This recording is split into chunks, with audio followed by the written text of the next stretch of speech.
Good evening and welcome to Story Hour. I'm tonight's host, Laura Blackwell.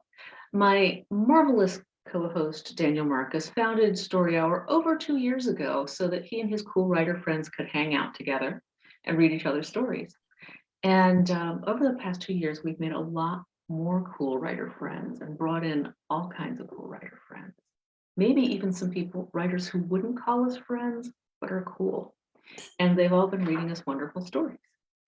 So it's the same as usual. We have two writers reading stories to spotlight favored nonprofit. They're favored, I like to say, nonprofits, because it's hard to have one favorite out of all these organizations doing great things. And tonight we have two very soft-spoken writers reading very hard-hitting stories. We have A.M. Muffaz and Gordon B. White. If you are fortunate enough to help others, please consider a donation to one of these featured nonprofits, the San Francisco SPCA and the University District Food Bank, that being the University District in Seattle. A.M. Muffaz is reading for San Francisco SPCA. As the largest animal shelter in the San Francisco Bay Area and the first cageless animal shelter established in the US, SFSPCA is transforming the way pet guardians and their beloved furry family members access life-saving resources. Through public hospitals, a shelter hospital, and off-site community medicine clinics, SFSPCA is reaching beyond ordinary care models to provide new innovative pathways to service. Each year, the San Francisco SPCA's programs and services reach 250,000 people, which is nearly 1/3 of the population of the city. You can learn more at sfspca.org.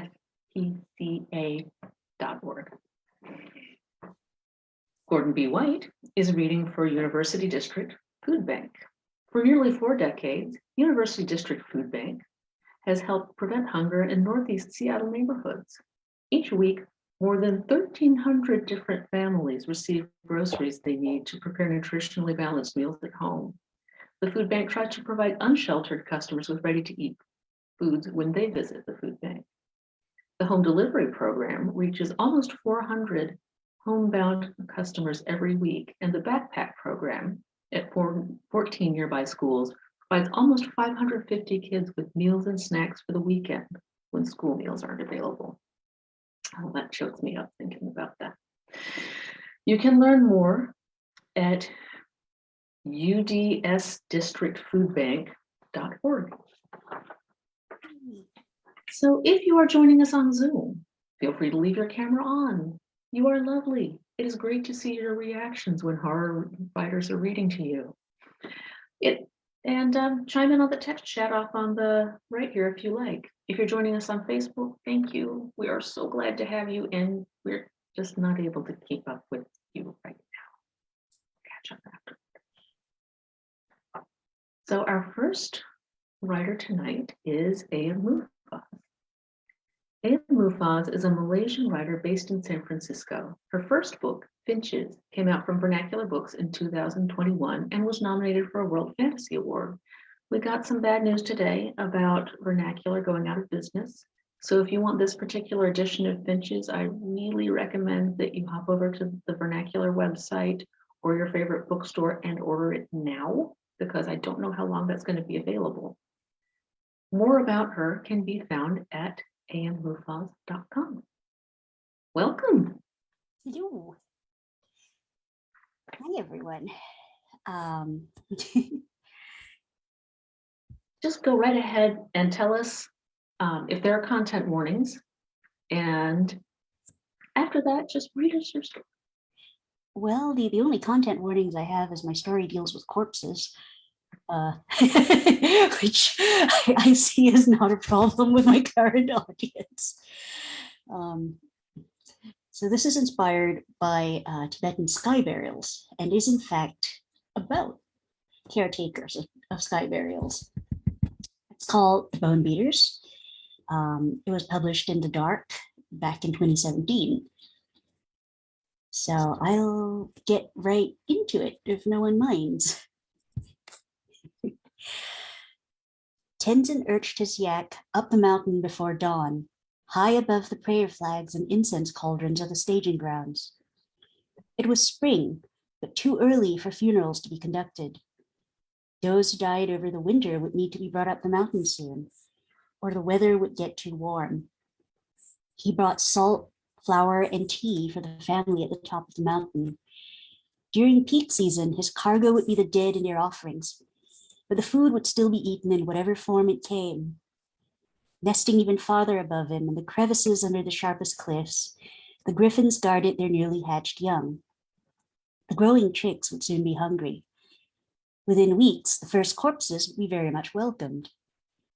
Before midday, the land before him broadened into a plateau edged on three sides by the sky. Coarse grass thrust out of the last snow, yellowed as the mud-crusted bones that poked out of the landscape here and there. A sound like cracking wood caught his attention, rising and falling with the plodding of the yak. The path they followed smoothed to a plain dirt rut. By the wayside, a young man squatted above a pile of bones, a large leg bone in one hand. Sorry, this is a word being bad for me. Some of the splinters were old and hollow. Others were leftovers from the start of winter, still with frostbitten meat clinging to the edges. Dolgo, Tenzin called. Already at work? Dolgo looked up with a wide grin, guffawed loudly as he nodded, and cheerfully resumed cracking bones. Where's your father? At home? Dolgo nodded, this time not bothering to look up. Further up the path, the caretaker's stone hut huddled against the flatness. The scratches in the door were so old they had smoothed down into the wood. A skin hung from the lintel, heavy with milk. Next to the hut stood a shabby lean-to for the goats, a wooden pole to tie up the dog at night, and the half-frozen sticks of last year's kitchen garden. From the hut emerged the last bride Tenzin brought up the mountain, the only other provision he had ever brought here. The bride was an orphan who came of age just as the caretaker's previous wife died. Tashi was flat-chested and ruddy-skinned, with a sharp nose and bright eyes. All the way up here, she was a beauty. Oh, Tashi, wife of a good man, he greeted. How are you faring this morning?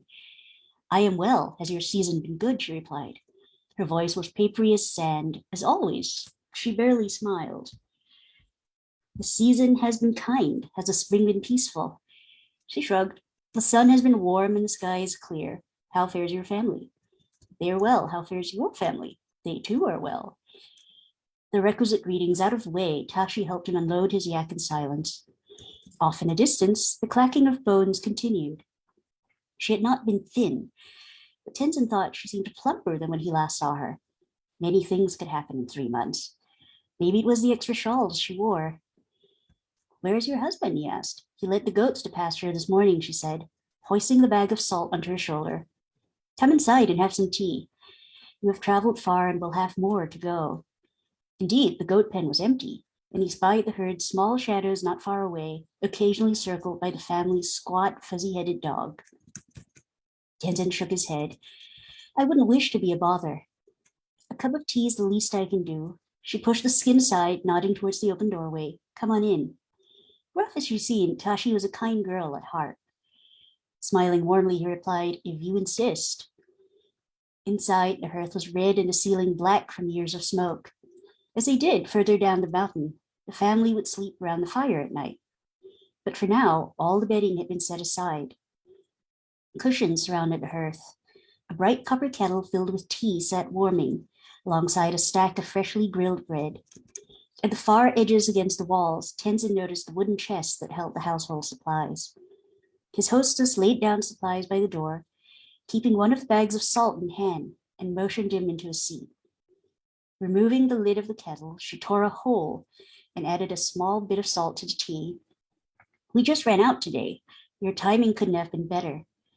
Giving the tea a quick stir, Tashi picked up the hot kettle carefully with the edges of her sleeve. On cue, Tenzin took his cup out of his pocket and held it out to his hostess. There was not much he could say to another man's wife. On her wedding journey, she had kept still and straight in his yak.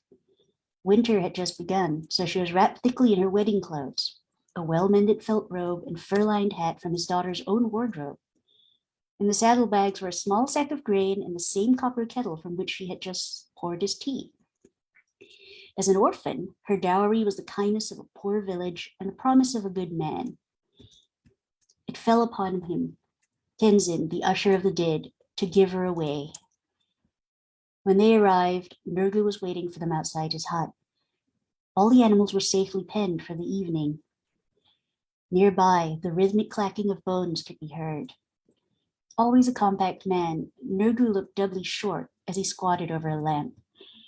From what Tenzin could tell, he was wearing his New Year's best, a robe of fine goat hair that bulged slightly at the buttons and seemed unreasonably clean for a recent bachelor. Perhaps it was the same robe he wore at his first wedding. Tenzin couldn't remember that far back. With his customary high-pitched tenor, the groom squeaked in excitement to help his bride dismount. Come, come, welcome to your new home. Entwining his arm in hers, he turned to Tenzin. She's a beautiful girl. My good fortune has doubled with her arrival. Like all well-bred girls, Tashi's only response was to keep her head down and not be heard. Bride, groom, and guest crossed the threshold into the hut. The curtains were drawn over the sleeping areas, and cushions were laid around the blazing hearth. Upon it, an old iron pot kept tea warm with a wooden lid half askew. Then as now, her first duty as Nurgu's wife was to serve them tea. Because of the late hour, her wedding feast was a simple affair.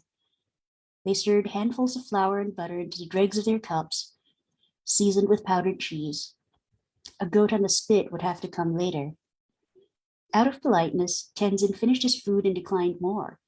It was rude to stay too long on a couple's marriage night. Nobu, of course, was obliged to say he could stay, even as he cast increasingly eager glances at his wife, and even as he led his guest out the door. The two men clasped arms, brothers in occupation, before Tenzin set off down the mountain. And so it was that he returned at the start of the year, eager to hear how his friend enjoyed the local company. Tashi poured a cup of tea for herself as well and asked, "How about some food?" No, that'd be too much. Absolutely not, she insisted. Upon seeing his alarm, she offered much gently, "You have done us a great kindness this day." "I suppose," he said tentatively, "if you insist." "Excellent, we'll share breakfast," she replied. The bread was laid between them, and the stew, filmed with fat and swimming with meat, did seem hearty.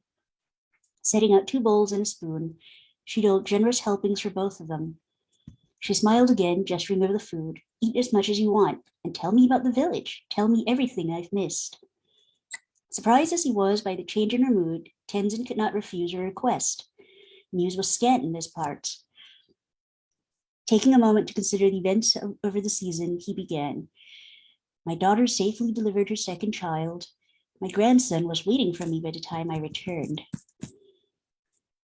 By the time he recounted his latest grandchild's first laugh and the number of yaks they'd lost over the season, it was high noon, almost too late to travel back down. Nurgu still had not returned from herding the sheep, and Tenzin long ago left his cup full, unable to swallow more. The stew was tender, flavored heavily with chili and mustard. His hostess did not skim on the meat, serving him chewy chunks of heart and lung to sop up with the bread. As he finally downed the lukewarm brew, Tashi packed more bread and cheese for him and a skin. "Here," she said, "this will be useful if you get hungry." "You're far too kind. I'm full enough to last through dinner." "I'm sure Nurgu would insist, and well," she added. "What a shame it was you could not stay. The men will appreciate the tales I can tell later." "Thank you. Your hospitality will be remembered. May the skies stay blue behind you." On the way out, he bumped into Dalgo coming in for his midday meal. The lad barely noticed him in passing. Heading straight to the hearth and sitting down, there was never a more enthusiastic undertaker than Dalgo. In him, the dead had a friend and good cheer to the last. Tashi set down her pestle and wiped her brow. By mid-spring, the pain from long hours of pounding had become a part of her limbs, just as the griffin chicks grew into their darkening wings. Her sleeve was flecked with blood, and when she wiped it on her forehead, so was the skin between her hat and her scarf. Even with layers of undershirts, she felt cold. Across from her, Dalgo hacked at a shoulder blade, his hatchet expertly splitting tendon from muscle. He wore a thin shirt with a light coat, and his sash was nowhere in sight. Dolgo, Tashi called out, I'm going to fetch some tea. Dolgo looked up briefly. He squinted in confusion. Tea time, repeated Tashi, speaking slowly through his scarf.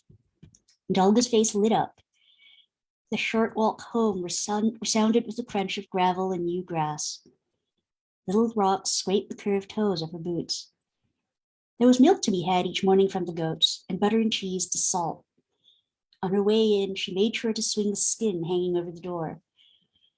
The bulging pouch made a good sloshing sound. Just when the days were about to get too warm, there would be buttermilk to drink as well. Inside the hut, the air was blessedly still. Embers glowed sluggishly on the hearth as the kettle warmed tea. The hooks dangling from the ceiling were weighed down with cuts of salted meat and strings of sausage, each carefully wrapped in skin and tied with sinew.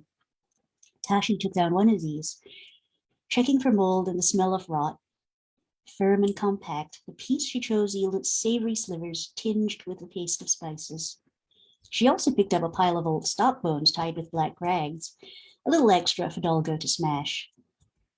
With the food and the bones in one arm and a tea caddy slung over her shoulder, Tashi marched back towards Dolgo, perhaps a little faster than she did before. It was easy to feel light with the prospect of refreshment. In a distance, on the opposite end of their small plateau, the family's goats grazed. The dog occasionally padded up to keep them in line, but for the most part sat at attention and kept watch. So faithful a creature deserved an extra rib at dinner. They lit no fires out of doors on the plateau. All the incense was burned at the staging grounds beneath them. Dolgo had stopped work and wiped his hands clean. He took out a small wooden cup from his jacket, which Tashi promptly filled. Then Tashi took out her own cup. Paradoxically, resting her haunches made Tashi feel even more tired. Her stomach rode up over her thighs and settled uncomfortably there, a heavy, churning feeling languishing within. They sipped their tea slowly, fortifying themselves against the hours still left in the day. When each cup had a small pool of tea remaining, they stirred in barley flour with their fingers. Tashi took out a packet of meat, laying out the slivers so their translucent edges glistened in the sun. Dolgo enthusiastically dug in, but Tashi nibbled under peace, sucking the flavor out of each bite to help quell her nausea. These days, only the saltiest cured meat, preferably with the most fat, would serve this purpose. It did not surprise her when Dolgo finished eating first and immediately went up to pick his hatchet. Dolgo, Tashi said, wipe your hands. The grease will make the hatchet slippery. Dolgo turned to her solemnly and nodded, wiping his hands on his jacket. And here, she continued, holding out the bundle of bones, for when you have time. At this, Dolgo smiled big. Of course, he ignored the half-done corpse they'd left her for lunch, all legs with no torso. If there was one thing Dolgo loved more than chopping, it was splitting bones. A mysterious peace fell over him when he did this. Here was someone whose life would always be pure, free of the strife and emotions that put karma at risk. Dolgo was closer to the griffins than human. The chick bored to the perfect nest. Watching leg bones crack and splinter, listening to the rhythmic pounding while she sucked on another piece of meat, Tashi felt at ease. The churning in her stomach slowed, responding to the monotony of the sound of bigger things fragmenting into smaller ones. It was easy to believe that in that moment, all their problems were as insignificant as little shards of bone. As the warmer months reached their zenith, work grew brisk on the mountaintop. Juvenile griffins with their bronze-brown wings kited alongside their parents, basking on the rocks above Tenzin's path. More would be waiting at the charnel grounds, where every bird feasted until they had to be cajoled into nipping off the last scraps. Perhaps they knew that the carefully wrapped bundles on his yak were more food for their benefit. Tenzin was never sure, staring up at their drooping heads, if they saw him as just another thing waiting to die. Naked under their perfumed shrouds, the corpses were respectfully hidden from the eyes and nostrils of the living, an arrangement for which Tenzin was grateful. He wasn't afraid of corpses, but he still found sight of them unpleasant. He had no idea how Nurga endured it. Never mind how Dolgo could perform his work so happily. As he crested the mountaintop, he heard the boy humming. Nergu beat time with his pestle. Flocks of griffins rattled and hissed a short distance away. Nergu patiently ground and mixed the scraps Dolgo handed to him with butter and flour sent up by the mourners. These he threw at the griffins. The birds swarmed over them in a mass of feathers, polishing off their treat before it had a chance to roll the next ball. In spite of the dry, hot climate, Nergu's robe stretched over layers of undershirts, and a stiff hat was jammed over his brow. Both Dolgo and Nergu usually wore scarves on the lower halves of their face, but Nergu wore 2 scarves a day, tightly wrapped. He narrowed his eyes as he prepared the griffin's food by rote, as if something in the air disagreed with him. The carcass before them was headless. Most of the upper chest was rib bones and ribbons of oily pink. Tenzin kept a wide berth from the birds, far enough away not to startle them, but close enough to yell, "More parcels for you, Nergu." Nergu raised a red hand and gestured to a pile of smelly old cloths a few feet away. Taking the cue, Tenzin began untying the bodies. As each bundle sagged and leaked, he felt as though something was missing. Nergu used to join in his son's melodies, sometimes repeating nonsense words just to make the sound right. He'd been up here before when the two would stop for lunch, offering him some of their bread or flour. It was a mutually enjoyable break. When the stream of corpses began this year, it struck him that Nergu had grown pensive. It was almost as though his second marriage took away all his joy. Was Tashi not to his liking? Tenzin kept so busy trying to make each day's delivery that they hadn't been able to talk. Nergu yelled abruptly, "How are you doing?" The other man looked up, flustered, and shook his head. He was so muffled by the scarves that Tenzin had to walk closer to him. In a scratchy voice, Nergu replied, "The season has been bad. Bad cold, bad throat." "I see," said Tenzin smartly. "I hope Tashi is keeping you warm at night." Nergu gave him an evil glare. Tenzin quickly backtracked, adding, "That is to say, I hope she's well." "She's well. Is she at home then?" Nergu nodded and returned to his pounding. Though diffused on the surface, Tenzin felt as though a chasm had opened between them. When he was done, Nergu still had not said a word. Tenzin turned his yak back towards the village with a sigh. Giving the 2 men a final glance, he raised his voice to both, but Nergu in particular. "Fare thee well, may the sky stay blue over your heads." Nergu did not look up, and Tenzin could not tell if he was nodding or simply moving his head to the rhythm of his pestle. Yet as he set back down the mountain, dimly behind his back, he thought he heard the wind mutter, "Safely home." It was the middle of fall when the cry arose at the staging grounds. A contingent of mourners bearing up the body of their dead stumbled upon a man wailing under the prayer flags, not far from the road to the peak. Tenzin arrived as soon as he heard. There, at the center of concerned elders, he found Dolgo. Someone had the good sense to offer him tea, but his puffy eyes and wet nose would not stop running. "Dolgo, why are you down here?" Tenzin asked. Dolgo violently shrugged off Tenzin's hand, pointing upwards. The sky was blue, clear like the water of a bottomless lake. A vulture passed overhead in a circle, lazily dropped a bone, and dove after it. "Make sure he's fed and warmed," he told the onlookers. It was time, Tenzin thought, to face the worst. He hurried his yak upwards. There was a part of him that felt chastened for not asking after Nergu's health more forcefully, or conveying his worries to Tashi when he had the chance. It was true he had not seen the girl for some time, but she was young and strong. Everyone thought her capable of caring for her new family. If something had happened to her, Nergu would surely have ridden down the mountain himself. The plateau was flat and yellowing, bones scattered here and there that either the griffins or Dolgo had yet to attend to. Tenzin was slightly heartened to see smoke rising out of the hut's chimney. The animals were penned and the dog was tied to its post. He hurried inside, unconsciously remembering to knock the skin over the doorway as he passed. A low fire smoldered with cindered rags in the empty hearth. The fine weave of black goat hair was still visible on the edges of cloth. The smell of bloody meat seemed to follow him wherever he turned. One of the beds was made and its curtains pinned up. This must have been Dolgo's. Tenzin called out, Nurgu, Tashi, is anyone home? The hut was warm but silent. Gently, he shook another closed curtain. Behind the curtain, he heard a muffled squeak. If the occupants were sick or dying, now he had to know. Pushing the curtain aside, a smell of fresh meat rose up. The bed was visibly soaked with dark blood, gathering in still wet pools and streaks. There, wrapped in a scarf, lay an infant, its mouth stuffed with small cloths like the rags on a fire. He pulled out the cloth and touched the child, who was hot and sticky. When he picked it up and nestled it against its shoulder, it began to cry. Where are your parents, little one? Is that your brother down below? He chanted, half song and half wonder. The hut was truly empty, save for the child. As he surveyed the room, he noticed that one of the large chests sat with its lid open. It must have been the salt chest. The scatterings of stuff were spilled on the floor. Peering in, he immediately jumped back. He knew Nurgu's face from even that brief look, wrinkled and gray that it was. He would see it every day now for the rest of his life, gazing out in horror. There were things at the edges of his vision he was already trying to forget. Bones, rags, human flesh, cut and dried out, but the head had been intact.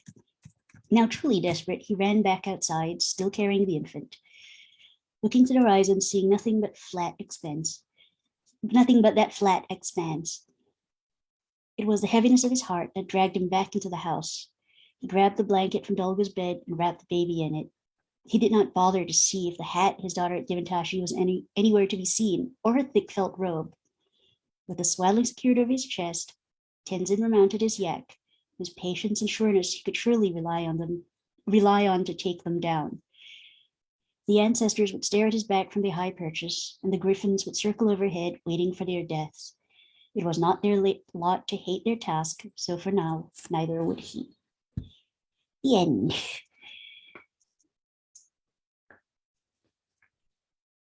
I was so terrified I would go over time. I was following along and I noticed that you cut a line here and there very neatly. Thank you.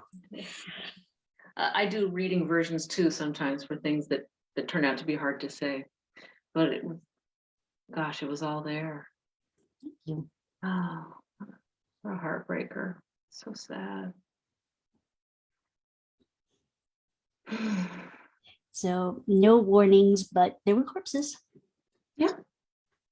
I mean, most of it was really just very much people going through their day. Yep. It was only the whole murder thing at the end.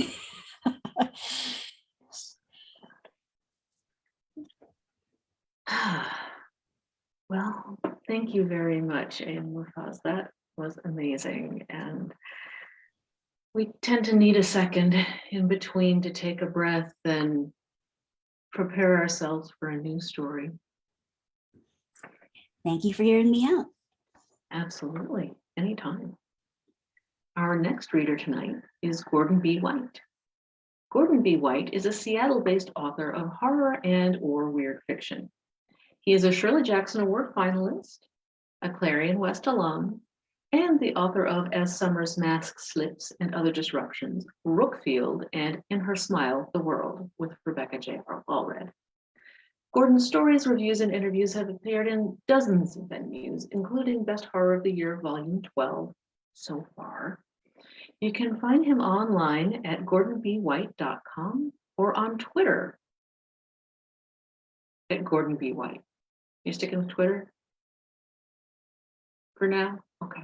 You can unmute and tell us your content warnings and weekdays. Uh-oh. Hey, Daniel, I think that we might need, Gordon's not co-hosting. Okay, there I go. So yeah, we need a little help. Okay. It's the only That was a time really anybody's fun ever been little able to game keep me of, quiet. So going on. Okay. Thanks for bearing with us. The floor is now yours. Oh, sure. Sound real quick.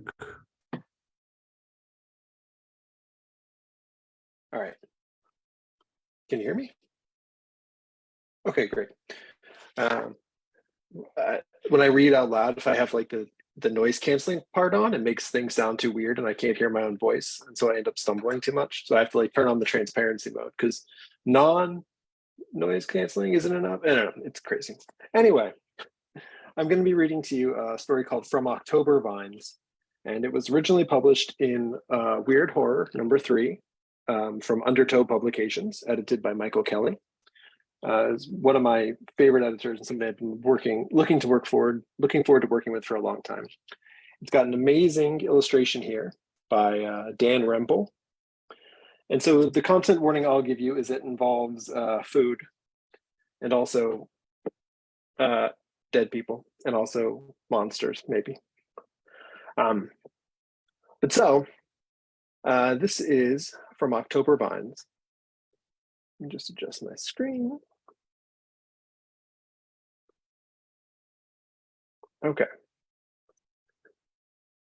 Cordials and port. If you speak a word, the spell is broken.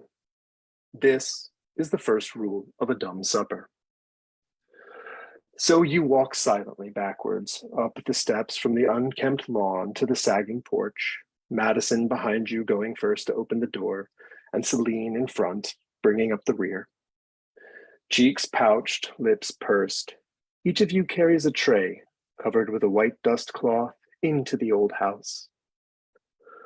Through the foyer, up the grand staircase, you three walk backwards, dragging your heels so as not to trip on the steps. You watch the back of Celine's head, the collar of her pale dress. You listen for the brush of Madison's hem when she reaches the landing. Down the hall then, still hesitant as warped boards under damped carpet bend beneath your feet. Moonlight through the great window's empty panes paints everything blue and black except your white dresses and the cloth over your trays. Then Madison stops. The door behind you groans open into the room you girls had set for supper earlier that afternoon. That was back when there was light and you could speak. Madison, you, Celine. In that order, you back into the room. The round table at the center has no cloth, but bears a clutch of dead candles and 8 full place settings with 7 empty chairs. The seat closest to the door, however, is already occupied. Regina, completely covered by a thick white sheet, waits. Stiff linen creases pool shadows along the hollows of her face beneath, and in the dimness, her features are melting like wax. Then Madison strikes the match. As candlelight fills and softens the pits of Regina's shroud, you can almost imagine that what lies beneath is furniture or a sack of laundry. But comfort is fleeting. The inside of your closed mouth is beginning to burn. Your tongue is numb and your gums prickle. The cool sting of alcohol swells with every inhalation through your nostrils as they are tickled too by dust and the first bloom of rot. So the 3 of you set your covered favors on the table and seat yourselves in predetermined order. Clockwise, it runs Regina, empty, Madison, empty, Celine, empty, you, empty. Regina's sheet glows against the void of the door directly behind her. Madison nods to Celine, Celine to you, you to Regina. Regina doesn't move. Before each of you is a place setting done in mirror, spoons and knife on the left, forks on the right. Bread plate and dinner spoon hover between the empty glasses for water, wine, and after dinner drinks on the table's edge. Madison lifts her smallest glass and you and Celine follow. You raise them to your lips and spit back the liqueur you have been withholding without swallowing since you first crossed the threshold. The liquid is dark, amber, and bubbled with saliva, but its ghost still coats your mouth like sap. You place your glasses down. The dumb supper has begun. You took the crooked steps, 2 at a time, and the landing at a sprint. Still, when you reached the room, The round table already draped in white linen and ringed by 8 empty chairs, Madison's shriek had collapsed into sobbing. Celine stared, open-mouthed. Framed by a panel of setting sunlight through the window, Regina lay. Her eyes were bulged by broken capillaries, her tongue swollen, her throat clawed and bruised. Her honeyed ringlets spilled out like an illumination of the soul rising from the dead. Although the dumb supper was yet hours away, none of you spoke. Dessert. The dessert course is Celine's. Seated opposite and furthest from Regina, she is still in shock after finding the body. She bears the same wide-eyed, unseeing disbelief as when Madison first lumbered the corpse into the chair and covered it with a tablecloth. Even now, Madison has to wave multiple times before Celine registers that it is time. Had it gone as expected, the dumb supper would have been simple. You would do it backwards, you would do it in silence, you would do it on Samhain. One by one, each girl would be joined by an apparition of her husband-to-be. That had been the plan. Celine uncovers the dish before her. German chocolate cake. She takes up the gleaming pie knife's wedge, then turns it backwards, gripping the blade.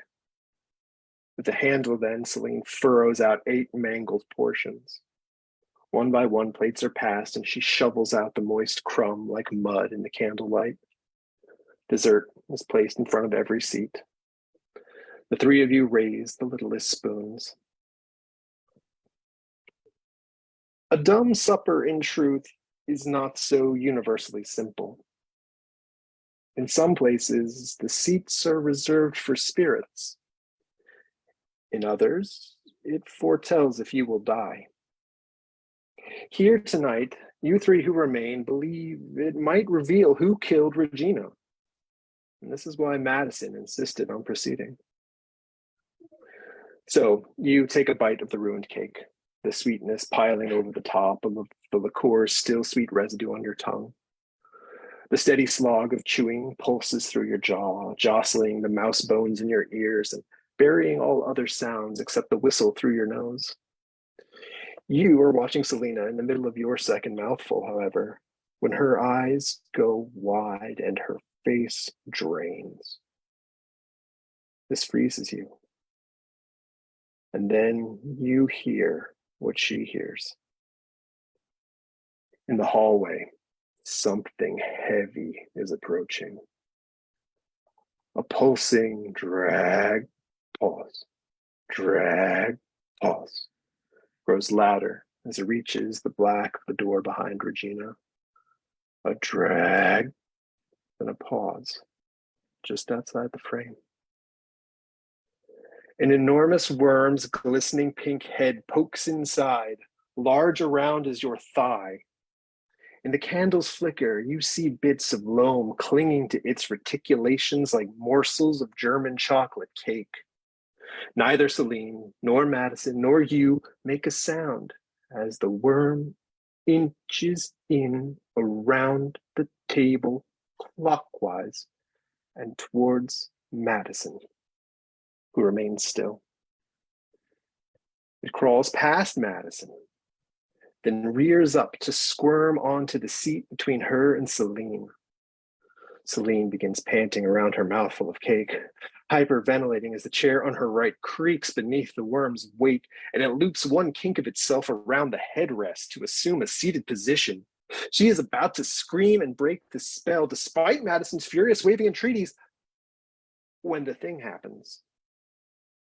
The worm parts its lips to reveal a set of yellowed teeth as broad and flat as ivory dentures. It pulls its skinned edges back into a smile, then dips down to gnash at the chocolate cake before it. Bradley must have known why you were walking down the road with a salad bowl. The old house was the only thing out that way. He smiled, leaning from his car window. Have you seen Regina? It was a casual question, made strange by the distance from any explanation for his presence. A boyfriend's bored curiosity? Jealousy? He grinned again, batted his lashes. Your heart fluttered and you felt sick. You shook your head, no. Is she up at that house? He asked. Are you girls doing something naughty? Should I go take a look? And you shook your head again. Entree. Without looking at the worm to her left or Celine sobbing one seat past, Madison prepares to reveal the entree. She and Regina, it seems, were the best friends and the circle's center. Celine, you had suspected and have now confirmed, was merely an extra spoke to help the wheel turn. You were not unsympathetic. You already knew that Celine would die unmarried. You didn't need the dumb supper for that. Madison draws back the white cloth from the tray before her, untenting a roast chicken, already stripped to the bone. It verges on a surgical marvel how cleanly she has pared the flesh away, as if an anatomical diagram, blown out and the minutiae labeled, has fallen onto a silver platter. As Madison reconstructs the chicken slice by slice for serving, Celine weeps openly without speaking, chocolate dessert crusted at her mouth's corners. The shovel-toothed worm, too, has pieces caked in its crevices, but otherwise grins eyeless at the empty plate. By the time Madison has reassembled her Fabergé roast, there's a creaking on the grand stairs. As she serves it like a jigsaw, the footsteps creep across the landing. The hall. Outside the door. You look up as your plate reaches your hand. A man-sized and man-shaped shadow looms behind Regina's shroud before the door. Bradley, in a form, half steps into the room. There's a dizziness to his features, a melange of his eyes and mouth, and a shifting of his limbs. It is not so much that he cannot settle on which way to stand, but more that reality has not yet settled on which of the overlapping versions of him stands there. Celine, poor girl, does not respond at all.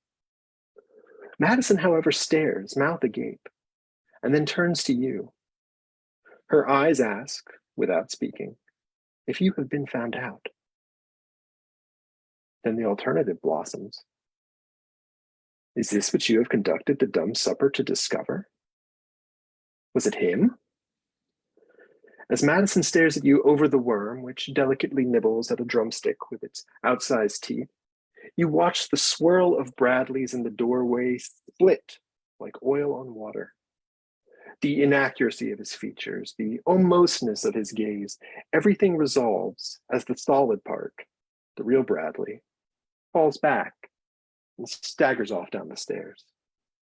Down the hall, the door slams below. The aspect of Bradley which remains is a gossamer boy, a thin and diaphanous fancy. He smiles so wide, but his eyes are empty and have no lashes to bat. With silent steps, the ghost of him skirts to Regina's right and sits down in the empty chair between you two. Smiling blankly, the specter saws away at the ghost of the chicken with transparent versions of his offhand silver. Madison stares at you. Her eyes are saying, I told you. I knew it was him. She tilts her head to the door, questioning, but you shake your head. You sweep a hand to the remaining dumb supper before you. The spell can't be broken, before it ends. Food comes last, stupid, Regina said. You know that. Your cheeks burned, she laughed. You picked up your covered bowl, but Regina grabbed your wrist. Don't, you would have whispered. But you held still as her dusty fingers slid up under the sheath and plucked at a round, ripe tomato. Past her fine lips, she popped the fruit between her teeth. You're leaving me to set up alone? You opened your mouth as if to answer, but she waved you off as she wiped the juice from her lips corner. Maddie and Celine are coming soon. Don't bother hurrying.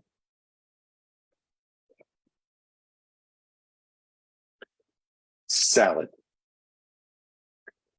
You cannot put tomatoes back on the vine. You cannot plant cabbage back in the soil or re-stem spinach.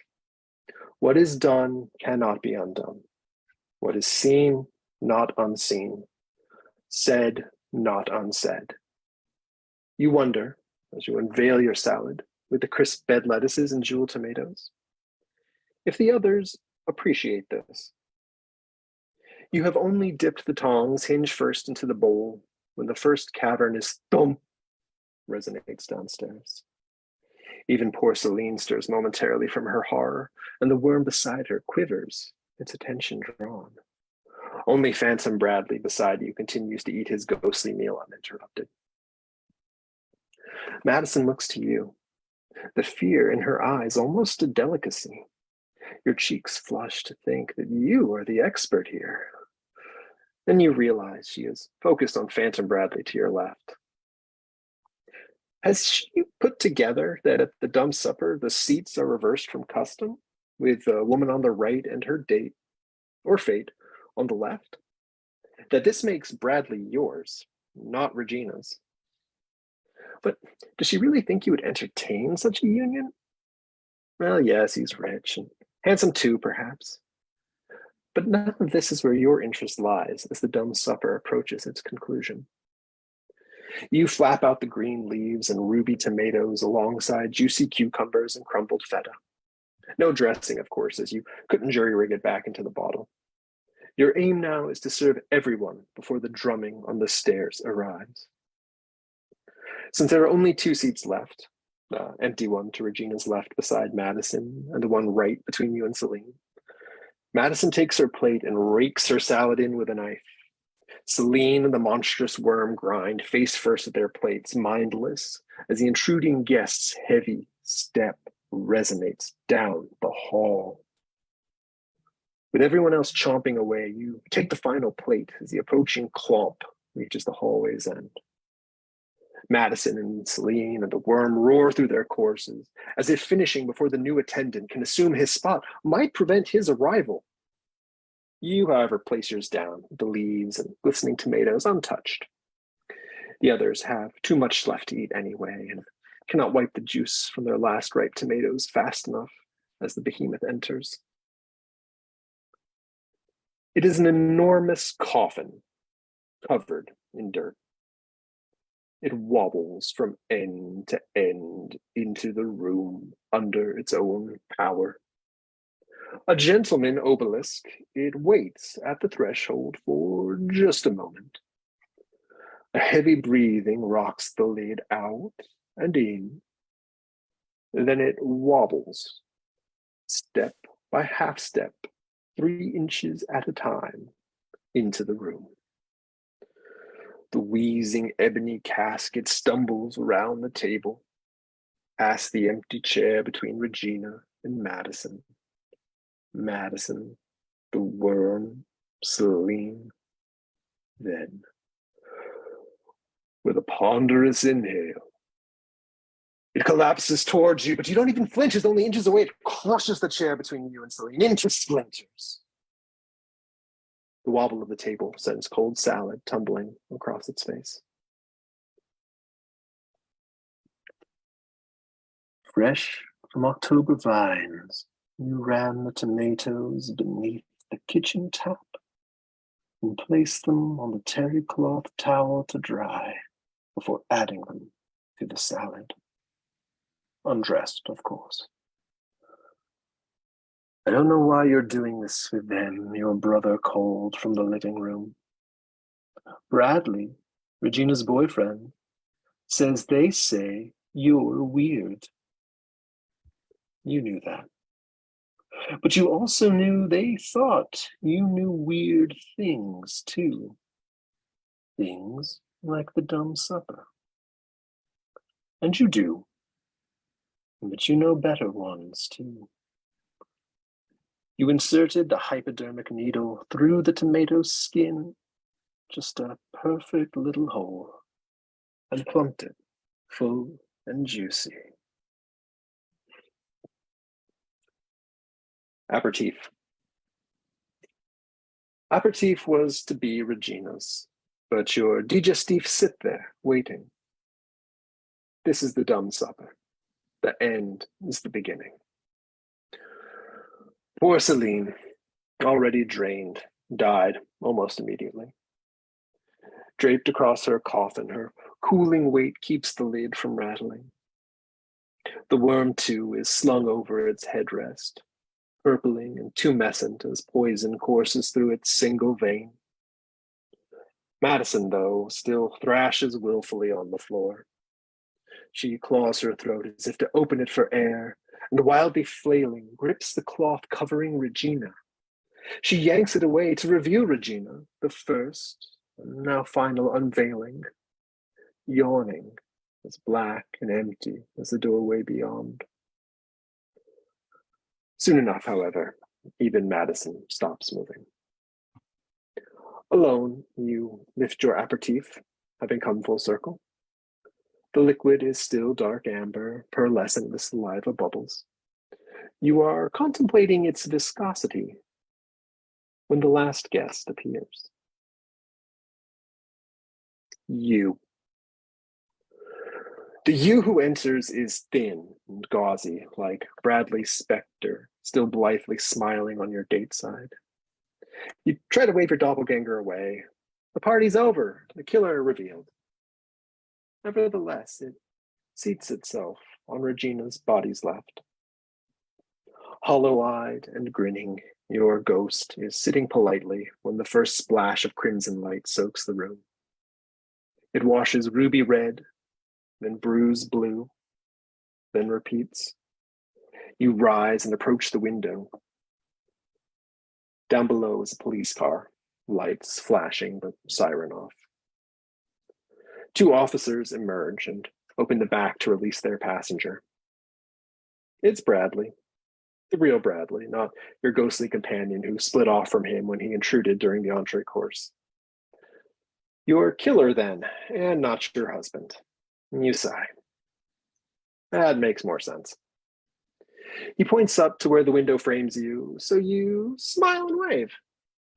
As the officers stare, hands on holstered pistols, you raise a toast, the liqueur alternating red and blue as if unsure of its final form. Then you turn back to the dumb supper's remains.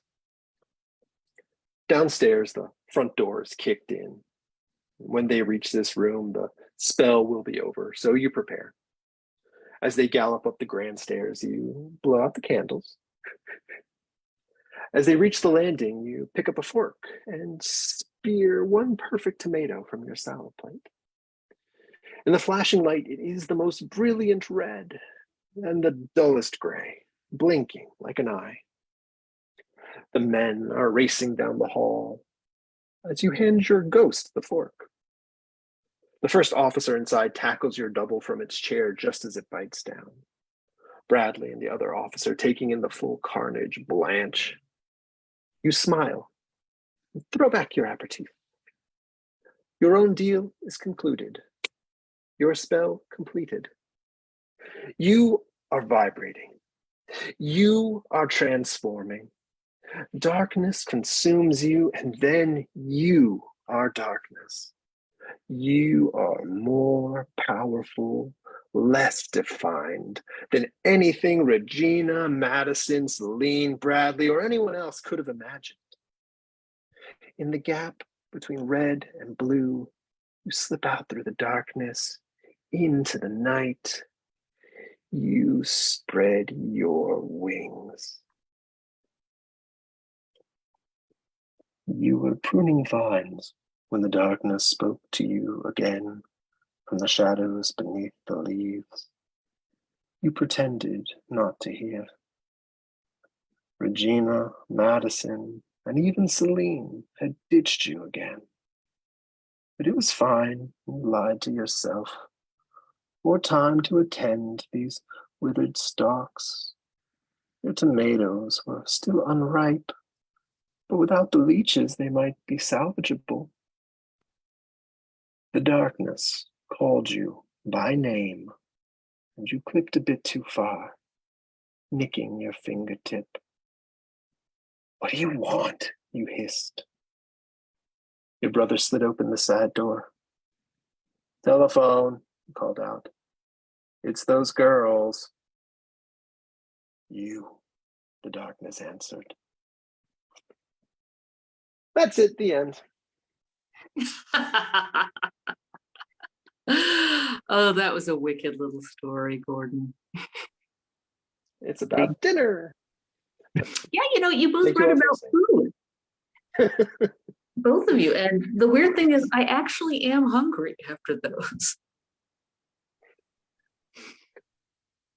But wow, Daniel, 2 really great readings tonight. Seriously.